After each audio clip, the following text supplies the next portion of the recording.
চট্টগ্রাম নগরীর বায়েজিদে অবৈধ দখলদার মডার্ন স্টিল মিলসকে উচ্ছেদ করে চা বোর্ডের শতাধিক কোটি টাকার ৬৫ শতক জায়গা উদ্ধার করা হয়েছে।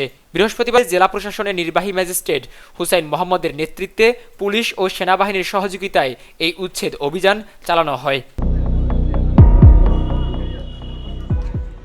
চা বোর্ডের কর্মকর্তারা জানান, বায়েজিদ বুস্তামি মাজারের পাশে চা বোর্ডের ৬৫ শতক খালি জায়গা ২০০৮ সালে মডার্ন স্টিল মিলস লিমিটেডকে ভাড়া দেওয়া হয়েছিল।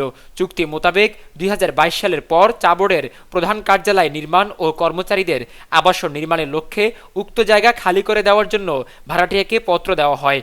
কিন্তু ২০২২ সালে ভাড়া চুক্তির মেয়াদ শেষ হলেও ভাড়াটিয়া রাজনৈতিক প্রভাব খাটিয়ে অবৈধভাবে ৬৫ শতক জায়গা জোরপূর্বক দখল করে রাখে। এমনকি তারা চা বোর্ডের ভাড়া ২,২৪,০০,০০০ টাকাও পরিশোধ করেনি।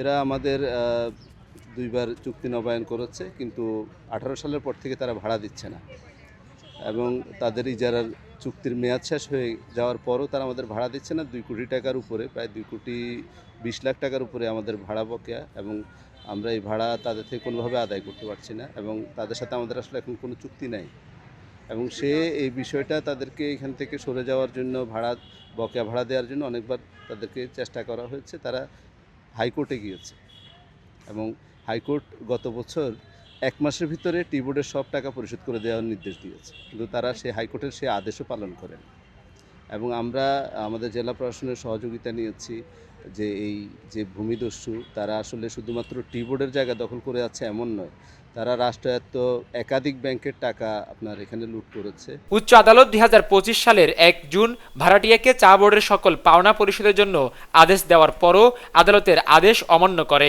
প্রসঙ্গত, মডার্ন স্টিল মিলস লিমিটেড ও রতনপুর স্টিল মিলস লিমিটেড চা বোর্ড ছাড়াও সরকারি ব্যাংক ও সরকারি বিভিন্ন প্রতিষ্ঠানের অর্থ আত্মসাতের অভিযোগ রয়েছে। তার মধ্যে সোনালী ব্যাংকের পাওনা প্রায় ১,৩৫৮ কোটি টাকা, জনতা ব্যাংকের পাওনা প্রায় ১,৩০০ কোটি টাকা। অর্থঋণ আদালতে এ নিয়ে 2টি মামলা রয়েছে। এছাড়াও পাওয়ার গ্রিড বাংলাদেশের পাওনা রয়েছে ১,২১,০০,০০০ টাকা। বিদ্যুৎ উন্নয়ন বোর্ডের পাওনা ২৬ কোটি টাকা। নুরুন্নবী শাওন, দৈনিক পূর্বকোণ, চট্টগ্রাম।